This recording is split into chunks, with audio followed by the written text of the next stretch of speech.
I'll never forget the scene I witnessed on February 14, 2023. While packing the last boxes from the office I shared with my ex-wife of 12 years, I accidentally opened the back door of the house I'd painstakingly built and saw Jessica, my ex-wife of 38 years, raising a $300 champagne glass I'd bought for our anniversary, toasting with Karen, my 62-year-old ex-mother-in-law. "To the most lucrative divorce in family history," Karen said with a laugh. Jessica added, "In 90 days, all the businesses will be ours, along with the vacation home and that stupid collection of vintage cars he loves so much. Our 8-year plan has finally come to fruition." What they didn't know was that my phone was recording the entire thing while I sat motionless, my stomach churning. In that moment, I understood that my entire marriage had been an elaborate financial trap. But what happened 3 weeks later in court left everyone speechless when my lawyer stood up and said the words that changed everything. "Is it ever worth trusting someone again after such a betrayal?" I never imagined my 12-year marriage would end with a celebration of my failure. My name is Michael Johnson, I'm 42, a tech entrepreneur in Seattle, and I believed I'd built a perfect life with Jessica, a woman I met in college and with whom I've shared dreams, failures, and triumphs for over a decade. Our relationship began like a fairy tale. We were young, ambitious, and in love.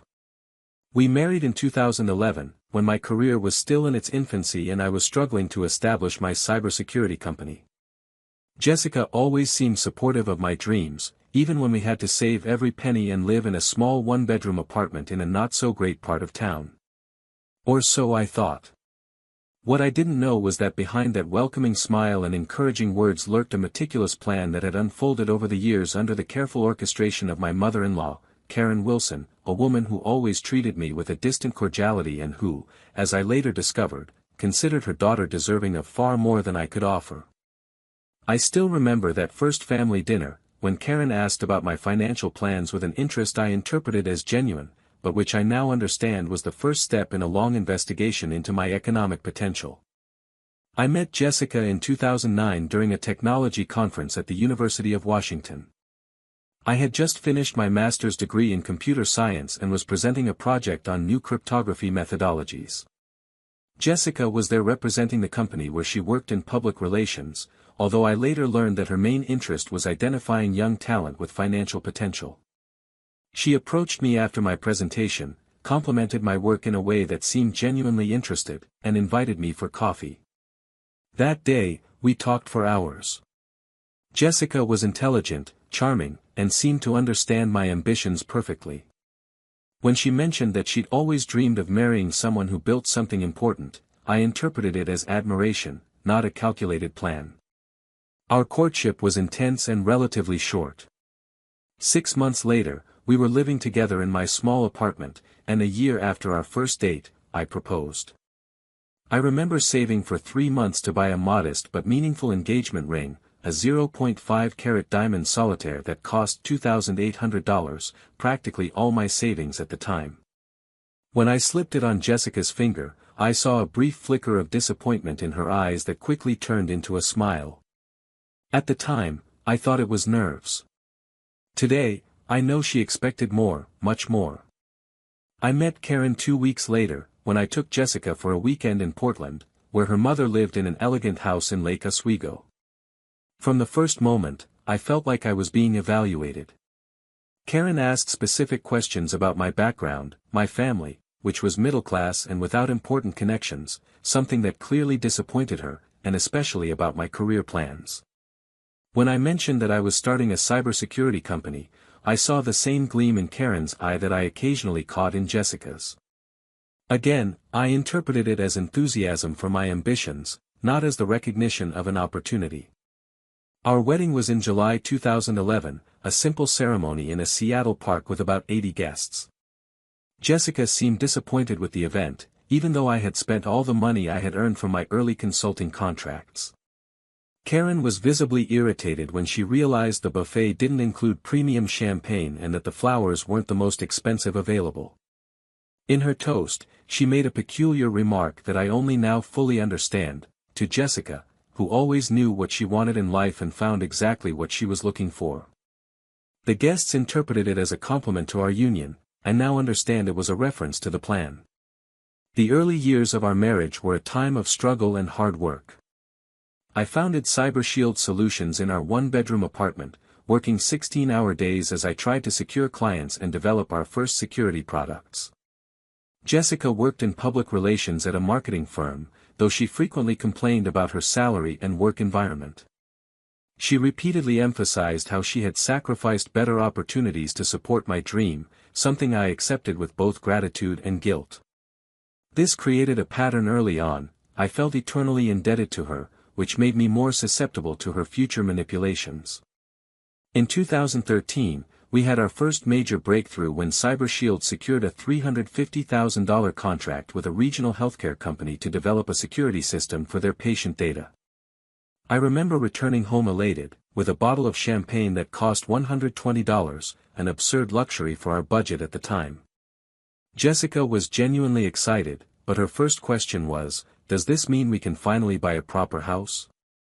That night, instead of celebrating, we spent hours looking at real estate listings in expensive neighborhoods that were clearly beyond our means. As the company grew, so did our lives. In 2015, we secured our first major contract with a Fortune 500 company, a $1.2 million deal to provide ongoing security for their cloud infrastructure. We were finally able to buy a house, a spacious place in the suburbs with a garden and room for the children we planned to have. During the purchase process, Jessica suggested we put the house in her name for business security reasons, arguing that my name would be protected should the company face legal trouble. I briefly consulted a lawyer who suggested a joint ownership structure, but Jessica insisted, saying she trusted her as I did her and that it was the wisest decision. I thought it was reasonable at the time. I trusted her completely. That was my first mistake, and it wouldn't be my last. The house cost $975,000, a significant sum, but Jessica insisted we needed something in a prestigious neighborhood to reflect the company's growing status. We spent another $150,000 on renovations and furnishings, far beyond what I thought was prudent, but Jessica argued that we needed to impress clients and business associates we would eventually welcome into our home. Once again, I relented, wanting to see her happy and believing I was investing in our joint future. It was during this period that I began to notice small inconsistencies in Jessica's behavior. She talked constantly about having children, decorating a room as a future nursery, but always finding reasons to put it off. First she wanted to establish her own consulting career, which never really took off, then she decided the house needed more renovations to be kid-friendly, and later she insisted we needed an even more stable financial situation. When I questioned her, she would become defensive or start crying, accusing me of not understanding the pressure she felt as a woman. I would back away, feeling guilty for pressuring her. In the years that followed, CyberShield grew exponentially. I went from a small entrepreneur to CEO of a multi-million-dollar company. In 2017, our annual revenue reached $6.8 million, and in 2018, we reached $15 million with a team of 47 employees. Success brought material comforts we had never experienced before. We purchased a second home in 2018, a vacation property in Lake Tahoe that cost $2.3 million. Again, Jessica insisted that the house be put in her name, this time arguing it was to diversify our assets in case of problems with the company. By this point, I was so busy managing CyberShield's explosive growth that I simply agreed, wanting to avoid conflict. It was during this period that I began my classic car collection, a passion I'd cultivated since my teens. My first acquisition was a 1963 split-window Corvette in near-original condition that cost $175,000. Jessica initially scoffed at the hobby, calling it expensive boys' toys, but when she realized the potential investment value, she changed her approach. She began accompanying me to auctions and shows, always suggesting specific models that would surely appreciate in value in the future. In retrospect, she was meticulously cataloging my holdings. Karen began appearing more frequently in our lives around 2019. She had moved to Seattle after her third divorce, claiming to want to be closer to her daughter. What I didn't know at the time was that she had received a substantial divorce settlement from her last husband, a pharmaceutical executive, and was looking for new, investment opportunities. Her last husband had filed a lawsuit against her for financial fraud, but the case was settled out of court with a confidentiality agreement. This information only came to light much later. Karen began showing up more frequently at our house, always with suggestions for investments I should make or properties I should acquire. She became a constant presence in our lives, offering opinions on everything from the management of the company to my wardrobe. Jessica, who had once occasionally complained about her mother's interference, now consulted her on virtually every decision. The two of them would spend hours holed up in Jessica's office in our home, conversations that ended abruptly when I entered the room. I clearly remember one Sunday in 2020 when Karen arrived with brochures for an $8.5 million beachfront mansion in Malibu. "You've already reached this level, Michael. You need a home that shows it to the world," she argued. When I explained that I preferred to reinvest in a company at that moment, especially with the economic uncertainty caused by the emerging pandemic, the two exchanged disapproving looks that I attributed at the time to simple disappointment, but which I now understand to have been irritation at my resistance to their plan. The COVID-19 pandemic brought significant changes to our relationship. With social distancing, we spent more time together at home than ever before, and the flaws in our marriage became harder to ignore. Jessica seemed constantly bored and irritated by my presence, even when I tried to involve her in joint projects or activities. At the same time, demand for cybersecurity solutions skyrocketed with the global transition to remote work, and CyberShield was busier than ever, which kept me working long hours even while physically at home. It was during the pandemic that I began to notice truly concerning behavior. Jessica installed digital locks in her home office, claiming she needed privacy for video calls. I often caught her speaking quietly on the phone, conversations that ended abruptly when I approached. On a few occasions, I found company documents in her office, including confidential financial information that I hadn't shared with her. When I questioned her, she said she was simply trying to better understand the business so she could properly support me. In mid-2021, Jessica announced her interest in interior design, something she'd never previously mentioned as an interest. She invested over $200,000 completely renovating our main house and vacation home, hiring professional photographers to document the process, and creating a sleek website for her new studio. However, from what I could gather, she never really sought outside clients, and the only projects in her portfolio were our own properties. Still, she insisted she needed a substantial monthly budget for marketing and networking, which came directly from our joint accounts. Holiday parties were always held at Karen's house, a family tradition I respected even though I wasn't entirely comfortable. On Christmas Day 2021, I noticed something strange. While helping carry some boxes into my mother-in-law's basement, I found a folder with documents about my business, including financial assessments I'd never shared with Jessica or her family. There were also documents about Washington state divorce laws, with sections on property division and businesses highlighted in yellow. Flipping through them quickly, I saw notes in the margins about strategies to maximize profits and techniques for hiding assets. I froze, unable to believe what I saw. I casually mentioned the matter to Jessica on the way home, and she quickly explained that her mother was helping a friend through a difficult divorce and had researched the topic extensively. The explanation sounded plausible, and part of me desperately wanted to believe her. So I did, because I wanted to believe. Another mistake. 2022 began with major changes for CyberShield. We secured a $12 million contract with a multinational energy company to protect its critical infrastructure, the largest in the company's history. Our team had grown to 112 employees, and we were considering opening a second office on the East Coast. The company's estimated market value exceeded $100 million, something I never imagined when I started in our small apartment with a single laptop and a ton of ideas. Jessica suggested we celebrate with a 3-week trip to Europe, visiting luxury destinations in Italy, France, and Greece. The trip cost nearly $75,000, including suites in 5-star hotels, exclusive dining experiences, and shopping in luxury boutiques. During this trip, she was strangely obsessed with her cell phone, constantly answering messages and making private calls. When I asked, she said she was working on a surprise for me. The surprise actually came 2 months after we returned, when I came home early from a business trip to find divorce papers on our dining room table. That September night, Jessica coldly explained to me that she was no longer happy in her marriage, that we had grown in different directions, and that she wanted to find her own way. I was devastated, begging her to consider couples therapy or any solution that might save our relationship. She remained adamant, saying her decision was final and that her lawyer would contact mine to work out the details.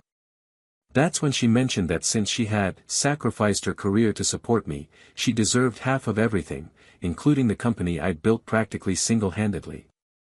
I spent the night in a nearby hotel, in shock, mentally replaying every moment of our marriage, trying to understand where it all went wrong. I called my closest friend, David Thompson, who had known me since college. David immediately suspected something was wrong, more than just two people drifting apart. "Mike, this seems planned. The timing is so strange, right after you've achieved this level of success," he said. The following months were a blur of meetings with lawyers, sleepless nights, and a constant feeling of betrayal that gnawed at my soul. Jessica hired one of the most aggressive divorce lawyers in town, Timothy Roberts, someone known for squeezing every last penny out of cases like ours. The demands were absurd: the main house, the vacation home, my car collection, which now included 7 historic vehicles valued at over $1.5 million, 60% of my company's stock, and a monthly pension equivalent to 35% of my future earnings. When my lawyer, Frank Williams, showed me the list, I could barely breathe. Jessica's legal team's argument was that she had been instrumental in CyberShield's success, serving as an unofficial consultant and making significant personal sacrifices to support my career. They argued that she had postponed having children and her own professional ambitions so that I could build the empire we now had. Most alarmingly, they had documentation that seemed to support these claims: emails thanking her for her guidance, photos of her at company events, and even a birthday card where I had written that none of this would be possible without you. In January 2023, Jessica moved into a luxury downtown apartment that, I later discovered, had been purchased 6 months before the divorce filing, in a financial arrangement involving her mother. Karen began showing up at every divorce-related meeting, sitting next to Jessica like a watchful guardian, always whispering advice in her ear and casting triumphant glances my way. At one of these meetings, I accidentally overheard Karen tell Jessica that, "Soon he'll have nothing, and you'll have everything you deserve." It was devastating to discover that our main joint account, where we held our operating reserves, had been virtually emptied. From a balance of nearly $750,000, only $32,000 remained. Jessica had gradually transferred the money over the past 8 months to personal accounts, claiming they were for decorating projects and investments for our future. When legally confronted about this, she simply stated that, as joint account holder, she had every right to use the funds as she saw fit. My health began to deteriorate rapidly. I lost 15 kilos in 2 months, developed chronic insomnia, and my blood pressure reached alarming levels. I began having panic attacks in the middle of important meetings, something I had never experienced before. My doctor prescribed anti-anxiety medication and suggested I take a leave of absence from the company, but I knew I couldn't walk away, not with so much at stake. David practically moved in with me, worried I might do something stupid.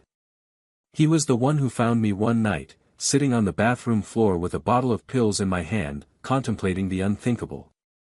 I never opened the bottle, but the fact that I had considered that option scared me deeply. It was David who convinced me to find a new lawyer when it became clear that Frank Williams was being easily manipulated by Jessica's aggressive team. "Frank is a good lawyer for normal divorces," David explained, "but this isn't a normal divorce. This is a predatory operation, and you need someone who understands that." Andrew Peters joined the case in early February 2023. A middle-aged attorney with a reputation for ruthlessness and unwavering ethics, Andrew had specific experience in high-value divorce cases involving financial fraud. Our first meeting lasted 4 hours, during which he meticulously reviewed every aspect of the case, asking questions no one had asked before. Unlike Frank, Andrew was undeterred by Jessica's aggressive tactics. At the first meeting, he asked me a question that changed everything. Have you ever considered that this might not just be a divorce, but a premeditated conspiracy to seize your assets? The question shocked me, but it opened my eyes to possibilities I had previously refused to see. Andrew suggested hiring a private investigator to look into Jessica's financial activities over the past few years, as well as a computer forensics expert to examine our electronic communications. I was initially reluctant, feeling it would be an invasion of privacy, but I eventually agreed, desperate to understand what was really going on. While Andrew's hired experts did their work, I continued participating in the divorce negotiations, following Andrew's advice to appear cooperative while buying time. Jessica and her team interpreted my apparent passivity as resignation or defeat, which made them more confident and, consequently, more careless.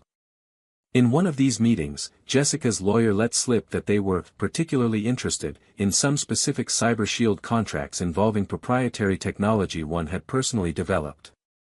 This seemingly innocent comment raised a red flag in Andrew, who began investigating whether industrial espionage attempts were underway. February 14, 2023, was when everything changed. Valentine's Day, ironically. I had arranged with Jessica to go to our old house to retrieve the last items from the office we kept there. I arrived earlier than planned and used my key, which I hadn't yet returned. The house seemed empty, but I heard voices coming from the back deck. Instinctively, I grabbed my phone and started recording, silently approaching the glass door that led to the outdoor area. What I saw and heard in those 3 minutes and 27 seconds of recording shattered any remaining doubts I might have harbored. Jessica and Karen were sitting comfortably, sipping the 2004 Krug Class du Mesnil champagne I'd bought for $1,200 for our wedding anniversary, toasting the success of their plan. I heard Karen say, "To the most profitable divorce in family history," while laughing almost maniacally. Jessica added, "In 90 days, all the businesses will be ours, along with the vacation home and that stupid collection of vintage cars he loves so much. Our 8-year plan has finally come to fruition." Karen then asked if I'd suspected anything, to which Jessica replied that I was pathetically trusting, and that I never questioned her when she suggested putting various assets in her name or opening joint accounts that she managed alone. They both laughed when Jessica mentioned how easy it was to convince me to invest in projects that were actually disguised transfers into accounts controlled only by her. The final blow came when Karen said, "It's a good thing you never wanted kids with him. Kids would complicate everything." Jessica replied, "I never wanted kids with him, Mom. That was always a lie to keep him hopeful and engaged." I remained paralyzed, feeling a toxic mix of shock, anger, and nausea. I continued recording as they detailed other aspects of their plan, including how they intended to use confidential company information to pressure me into a more favorable deal for them. Jessica specifically mentioned a deal with the federal government we were about to sign, saying that information alone is worth millions in the right market. Karen suggested the names of competitors who might be interested in this information, something that chilled my blood, as it constituted not only personal betrayal but also potential corporate espionage and national treason, given the sensitivity of some of our government contracts. Most disturbing was hearing Jessica describe how she had planned our initial meeting at that college conference. "I had a list of potential targets," she said between sips of champagne, "promising young people with good ideas but no connections or family protection.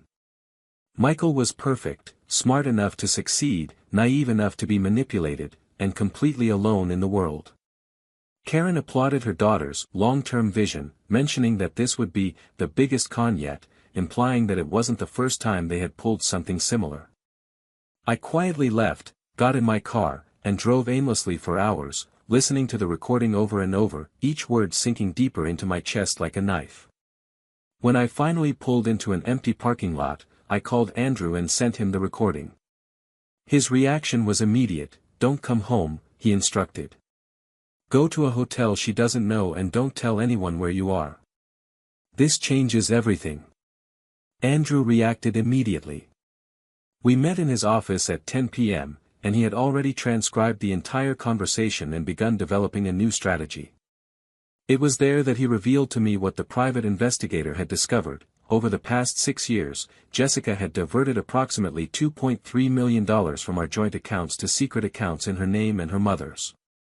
There was also evidence that she had attempted to access CyberShield's proprietary information and sent emails to competitors, possibly scouting opportunities that would arise when she took control of part of the company after the divorce.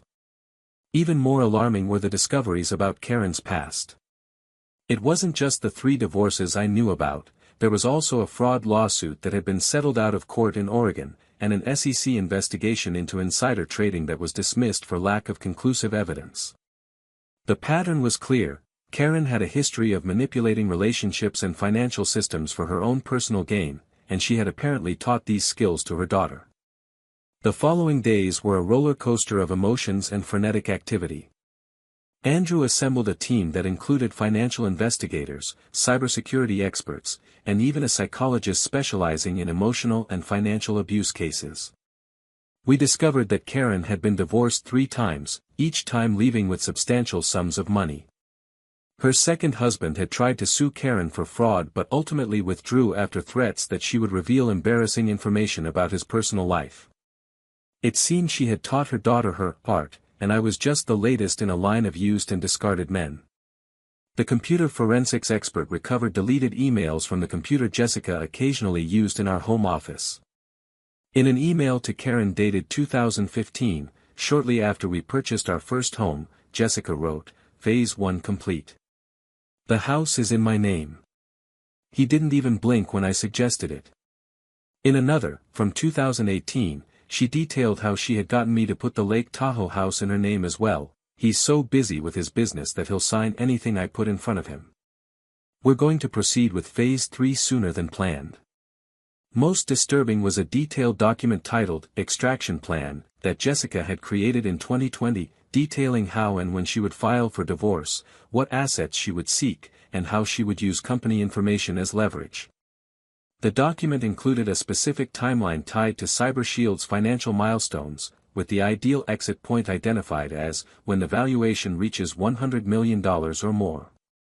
The divorce had been filed just 2 weeks after an independent appraiser estimated CyberShield's value at $115 million as part of a potential investment round. Meanwhile, I kept up appearances during the official divorce negotiations. Jessica and her lawyer continued to push for a settlement that would essentially leave me bankrupt, while Andrew asked for more time to review documents. What Jessica didn't know was that we were building not only a defense case in the divorce, but a potentially criminal case against her and Karen. Andrew coordinated with CyberShield's security department to document all attempts to access our systems made by Jessica or using her credentials. We discovered that she had attempted to access files related to sensitive government contracts multiple times and had copied intellectual property information to external devices. Based on this evidence, we filed emergency protective measures to protect the company while the divorce proceedings continued. I also discreetly contacted key clients and investors to alert them to the situation, presenting it as a corporate security issue without going into personal details. This was crucial to maintaining market confidence in the company during this turbulent period. I had to carefully balance the need for transparency with protecting CyberShield's reputation, which could be damaged by association if the sordid details were publicly revealed. On March 7, 2023, we had our preliminary hearing in court. Jessica arrived wearing a Chanel ensemble I'd given her for Christmas, accompanied by Karen and her attorney, all exuding confidence. I sat quietly next to Andrew, who seemed unusually relaxed. The judge, a middle-aged woman named Diane Reynolds, reviewed the opening documents and asked if there were any preliminary matters to discuss before we proceeded.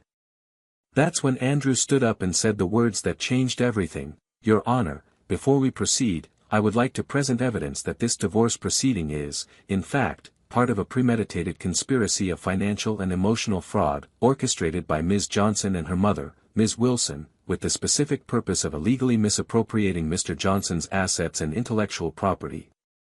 We have evidence of embezzlement, fraudulent transfers, attempts at industrial espionage, and, most importantly, a forensically recorded confession in which both parties admit that the marriage and subsequent divorce were planned from the beginning as a scheme for illicit financial gain. The silence that followed was absolute. I looked at Jessica and saw her face drain of color. Karen gripped her daughter's arms so tightly her knuckles turned white. Their lawyer began to object furiously, but Judge Reynolds, visibly puzzled, asked to see the evidence Andrew had mentioned. Over the next hour, Andrew methodically presented the evidence we had collected: bank statements showing suspicious transfers, recovered compromising emails, Jessica's extraction plan, the private investigator's assessment, and finally, the recording of that fateful Valentine's Day. As Jessica's voice echoed through the courtroom, clearly stating how she had manipulated me for years, I saw tears in the eyes of one of the court assistants. Judge Reynolds remained professionally impassive, but her eyes betrayed her indignation. Jessica's attorney tried to argue that the recording had been obtained illegally, but Andrew was prepared. He presented documents showing that I was still legally co-owner of the residence at the time of the recording and had every right to be there. Furthermore, the conversation was taking place outdoors, where there was no reasonable expectation of privacy.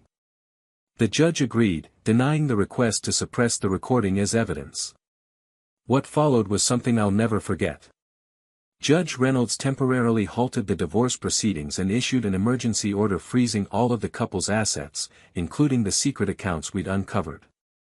She also ordered a full investigation into the fraud allegations and referred the case to the district attorney for possible criminal prosecution. Jessica and Karen walked out of court that day not as the triumphant victors they'd hoped to be, but as potential criminals under investigation. As I left the courthouse, Jessica confronted me in the hallway. For the first time since I'd met her, I saw her true face, not the carefully constructed mask of a loving wife, but the cold, calculating expression of the person who had plotted my downfall. "You'll regret this," she hissed. "No one will want to do business with you after I finish telling my side of the story." Andrew gently pulled me away, reminding me that any conversation could be used against me later. The following weeks were a whirlwind of depositions, financial audits, and meetings with prosecutors. The criminal investigation expanded to include potential violations of industrial espionage and national security laws, given CyberShield's work with government clients. Investigators discovered that Jessica had attempted to sell proprietary information to 2 direct competitors, though she apparently failed to complete any transactions before being discovered. Jessica tried to contact me several times, alternating between veiled threats and desperate pleas. In one particularly disturbing voicemail, she tearfully said she had initially loved me, but that her mother had convinced her I was just a stepping stone to a better life. In another, she offered to drop all demands if I agreed to drop the criminal charges. I didn't respond to any attempts to contact her, following Andrew's advice to maintain complete distance. Karen tried a different approach. Through an intermediary, she offered compromising information about Jessica in exchange for immunity for herself. The offer was rejected by prosecutors, who already had sufficient evidence against both of them. We later learned that this was a tactic Karen had used in previous situations, turning on accomplices when she realized there was no other way out. In late April, the district attorney filed formal charges against Jessica and Karen for financial fraud, embezzlement, and attempted industrial espionage. The case had become a minor local scandal, with some newspapers covering the story of the divorce-turned-criminal case. Former friends and acquaintances began contacting me, many revealing that Jessica had tried to obtain information about my business or finances through them over the years. The extent of the betrayal seemed endless.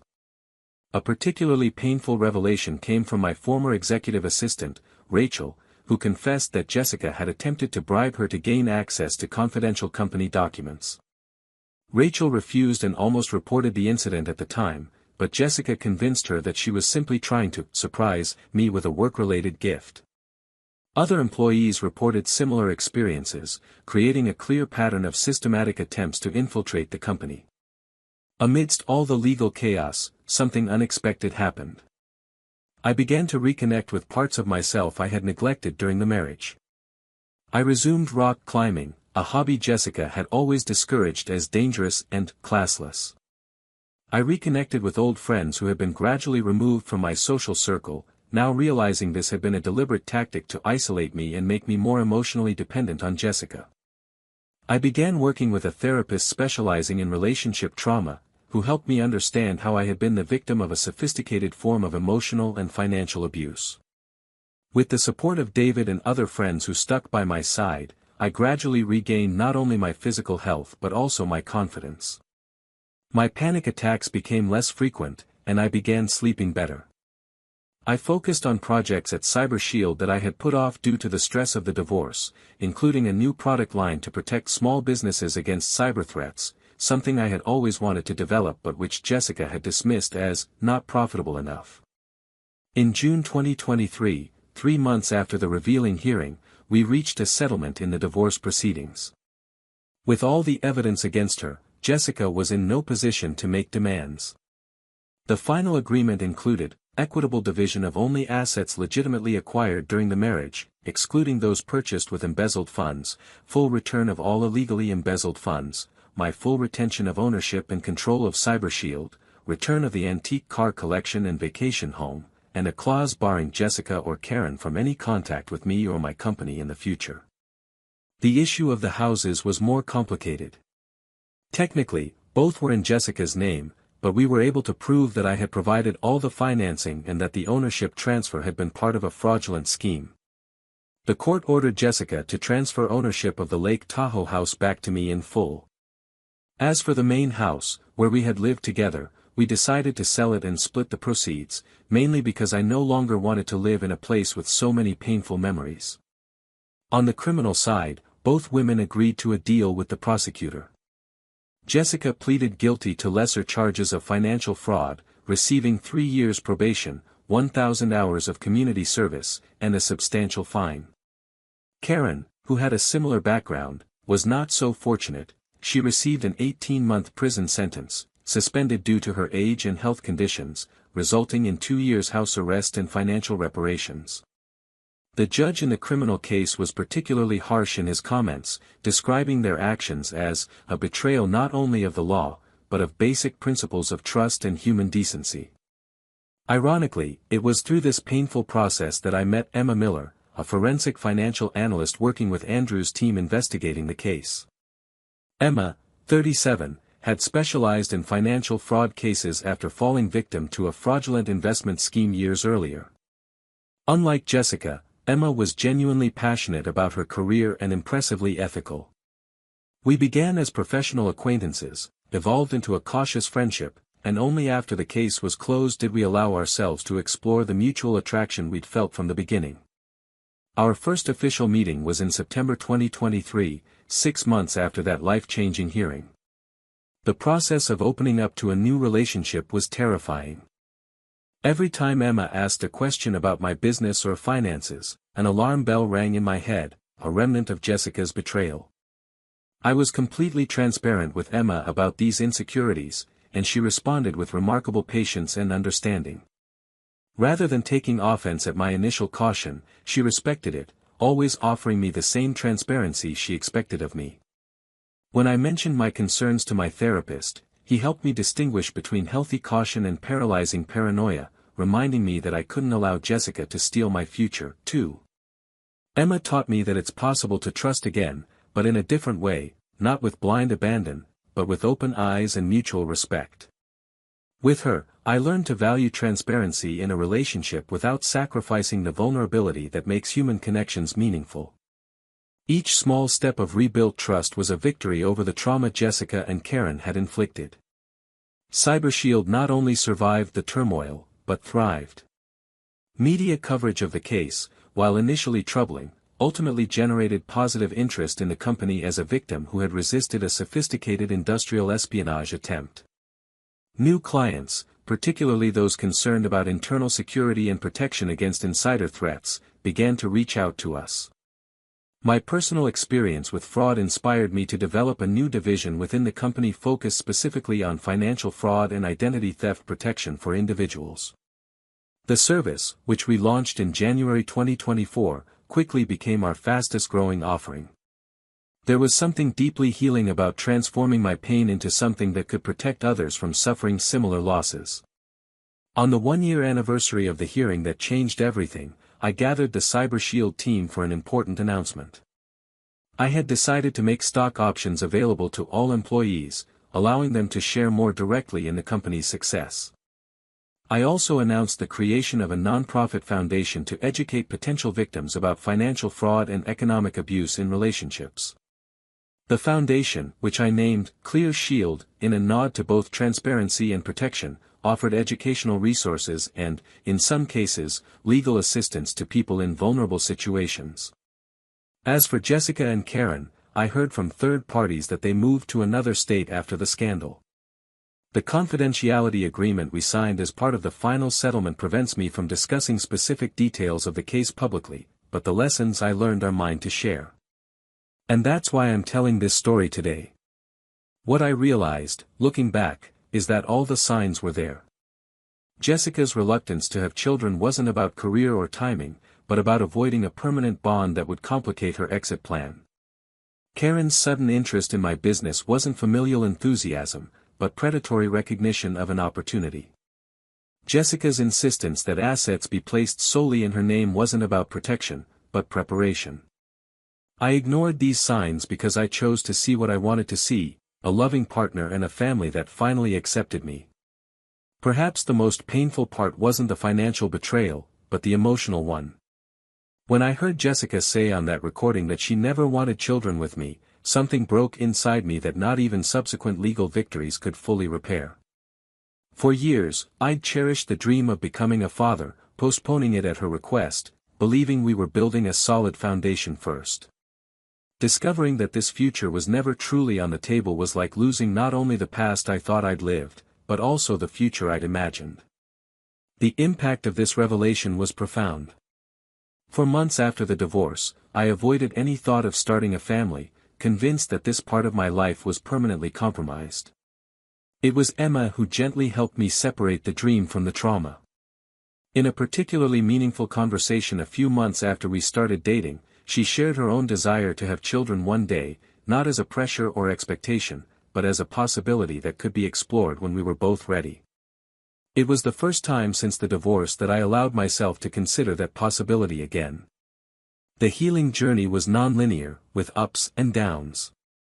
There were days when I felt completely free of the past, and others when an unexpected trigger, an old email accidentally found, a photo on social media, or even the scent of a perfume Jessica used to wear, would throw me back to that moment of devastating discovery. My therapist taught me to recognize these moments as a natural part of the healing process, not as failures or weaknesses. Today, I'm rebuilding that future on new terms. Emma and I are discussing the possibility of moving in together, a step we're approaching with careful consideration and complete financial transparency, a lesson I'll never forget. CyberShield is planning an international expansion, with new offices planned for London and Singapore in the coming years. I'm learning to play the piano, something I've always wanted to do but never found the time. My vintage car collection now includes the 1967 Mustang I've always dreamed of restoring, a project that has become a therapeutic form of active meditation. Most importantly, I'm sleeping again, without nightmares, without waking up in a panic at 3 a.m. Recently, I did something I never imagined I'd do again. I started house hunting. Not for investment or status, but to create a true home. Emma and I visited dozens of properties, evaluating them not for their potential resale value or impression on others, but simply for the criterion of whether we could imagine ourselves building a happy life there. The house we finally chose is smaller and less ostentatious than the mansion I shared with Jessica, but every corner of it was selected by us, together, with a shared vision. In the purchase negotiations, I insisted on clear legal structures that protect both of our interests. Not out of distrust of Emma, but out of respect for her right to security and independence, as well as my own. This approach, which once would have seemed cold or calculating, I now understand to be the foundation of a truly equitable and healthy relationship. Trust is not the absence of protective structures, but the conscious creation of a space where both can be vulnerable knowing that mutual safeguards exist. If there's one lesson I've learned that I'd like to share, it's this: trust, but verify. Love doesn't require willful blindness. True partners aren't afraid of transparency. And if something seems too good to be true, you might need to take a closer look, not out of cynicism, but out of self-preservation. I've learned the hard way that some people see relationships not as partnerships, but as opportunities for exploitation. Identifying these early can save not only your finances, but also your mental health and precious years of your life. What I discovered through this experience is that there are different kinds of strength. There's the strength that comes from shielding yourself from vulnerability, which is what I initially tried to do after the divorce. And there's the deeper strength that comes from remaining open to genuine connection even after betrayal, from taking risks again with your eyes open. This second form is infinitely more difficult, but also infinitely more rewarding. In my last therapy session, my therapist asked me if I could find any positive aspects of the traumatic experience. After reflection, I responded that I learned the difference between being alone and being lonely. With Jessica, I was deeply lonely without realizing it, living with someone who saw me only as a useful resource, not as a person. Today, even in the moments when I'm physically alone, I feel connected, to myself, to people who truly care about me, to a future that is genuinely mine. The divorce Jessica and Karen planned as my downfall became, ironically, my liberation. Not just from their schemes, but from the illusions I had created about what constituted love and partnership. In the end, it wasn't them who lost everything, as they planned for me to lose, it was I who lost the chains I didn't even know I was carrying. I won't say I've forgiven Jessica or Karen, that's a work in progress. But I no longer allow my anger toward them to define my days or direct my decisions. They've already stolen 8 years of my life, they don't deserve another minute of my future. Instead, I focus on the new possibilities, the lessons learned, and the stronger, wiser person I've become through this cleansing fire. Sometimes, when I'm driving one of my old cars on Washington's coastal roads, with the wind tousling my hair and no specific destination in mind, I feel an unexpected gratitude. Not for what I've endured, but for what I've discovered, my own resilience, the importance of true friends like David, the existence of honest professionals like Andrew, and the possibility of authentic connections like the one I'm building with Emma. In those moments, I know I survived not just divorce, but a concerted attempt to break my spirit and emerge stronger. Recently, I had an eye-opening experience. I was sorting through some old documents and found the card Jessica gave me for our first wedding anniversary. In it, she had written, "To the man who made all my dreams come true." At the time, I interpreted these words as an expression of love and gratitude. Now, I see them for what they truly were, a literal declaration of her intentions. I was truly making her dreams come true, dreams of wealth, status, and material gain. But there was no genuine reciprocity, only her carefully constructed illusion. What struck me most wasn't the falseness of the message, but my own reaction upon rereading it. Instead of the sharp pain I would have felt months earlier, I experienced only a gentle, distant melancholy, as if I were reading about someone else's life. That's when I realized I was truly moving forward, not just surviving, but rebuilding. My story isn't just about a divorce gone wrong for the conspirators. It's about recognizing that sometimes we have to lose everything we thought we wanted to find what we truly need. It's about learning that wounds, no matter how deep, eventually heal, leaving us wiser and capable of more authentic joy than we ever imagined possible during the dark days. I have to admit, a small part of me smiled when I learned that the Malibu mansion Karen had been desperately hoping I'd buy, presumably so it could eventually become part of the loot, had recently been acquired by a former Cyber Shield competitor who had become a business partner. Life has a peculiar sense of humor sometimes. In October 2024, more than a year and a half after that fateful day in court, I received an envelope in the mail with no return address. Inside was just a newspaper clipping, a short article about Karen being arrested again, this time for attempting a similar scheme with a wealthy widower in her new city. There was no note, no explanation. I never discovered who sent it, but I suspect it may have been Jessica's lawyer, who seemed genuinely horrified when the evidence of her schemes came to light. I felt no pleasure at the news, only a sad confirmation that some people rarely change. As for Jessica, I learned through mutual connections that she's working as a saleswoman in a department store, struggling to rebuild her life with her reputation tarnished and the doors closed to the corporate world due to her crimes. Part of me, a small but persistent part, hopes she'll eventually find a better path, not for my sake, but for her own. Living with such calculation and coldness feels like a form of imprisonment. In late 2024, Emma and I attended a benefit gala for the Clear Shield Foundation. The event raised over $750,000 to support victims of financial abuse and relationship fraud. During my speech, I shared parts of my story, omitting details that would violate the confidentiality agreement, but highlighting the warning signs and protective mechanisms everyone should be aware of. After the event, I was approached by dozens of people who shared similar experiences, some men, many women, all united by the common trauma of having trusted someone who saw them only as an opportunity to exploit them. A woman in her 70s squeezed my hand tightly and said, "My husband of 40 years did something similar. I thought I was alone, that I was the only fool who didn't see the signs." Her words reminded me that although my experience was painful, there was a purpose in sharing it, to break the silence and shame that often surrounds these types of abuse, regardless of the victim's gender or status. This year, for the first time since my divorce, I celebrated my birthday with a party. Nothing extravagant, just a gathering of people who truly care about me at the beach house I almost lost. Emma organized everything, inviting friends old and new. As I watched everyone chatting and laughing on the deck where, not long ago, Jessica and Karen toasted my downfall, I felt a circle closing. That space had been reclaimed, as had my life. Emma and I recently talked about our future.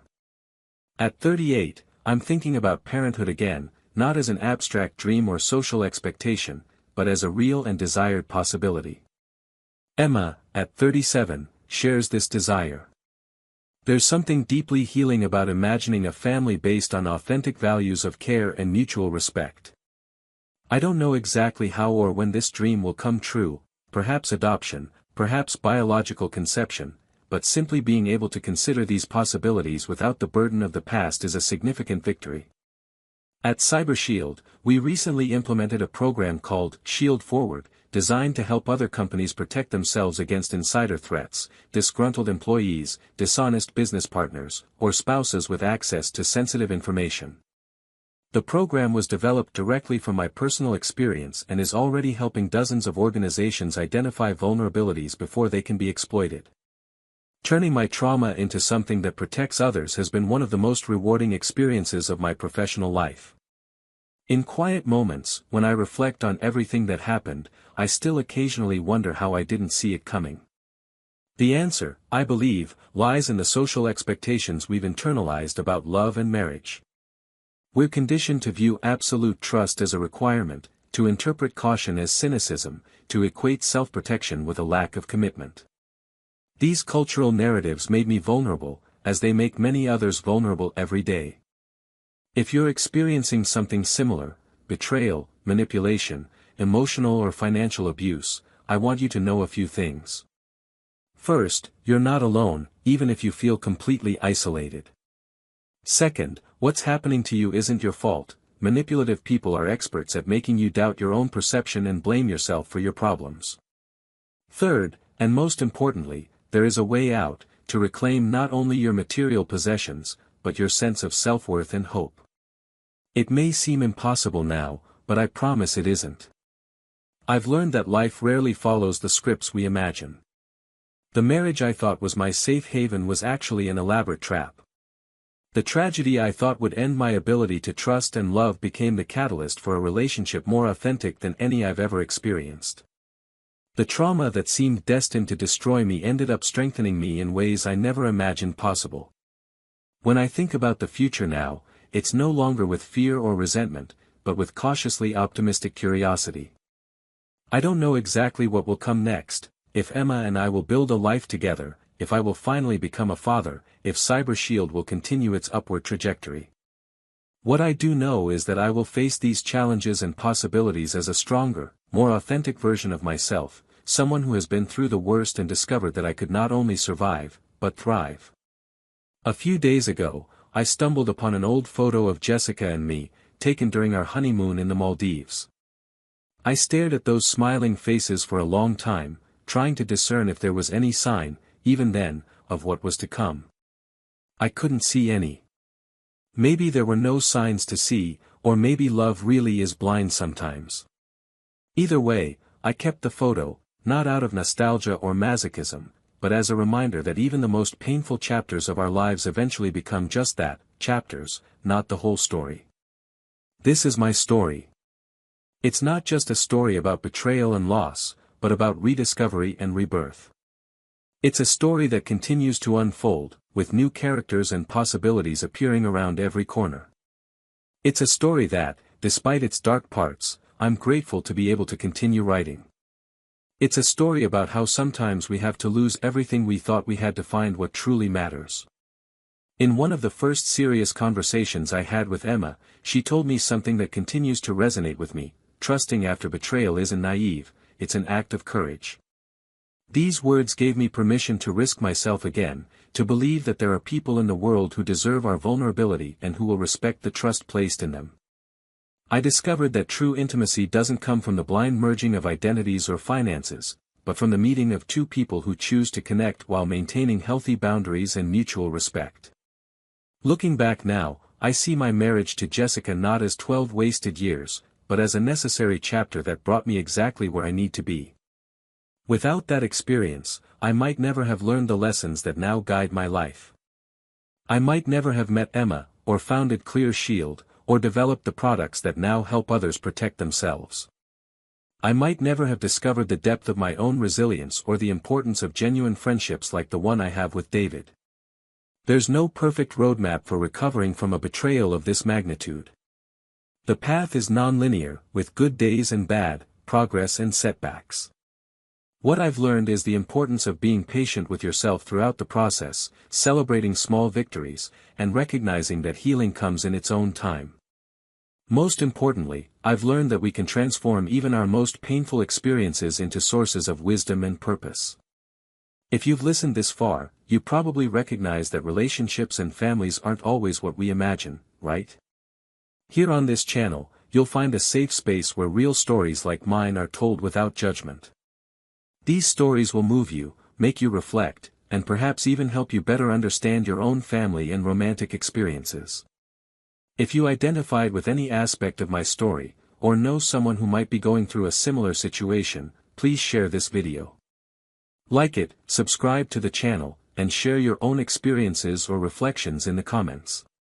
Together, we form a community where every story matters and where no one has to face their challenges alone. Thank you for listening, and we'll see you in the next story.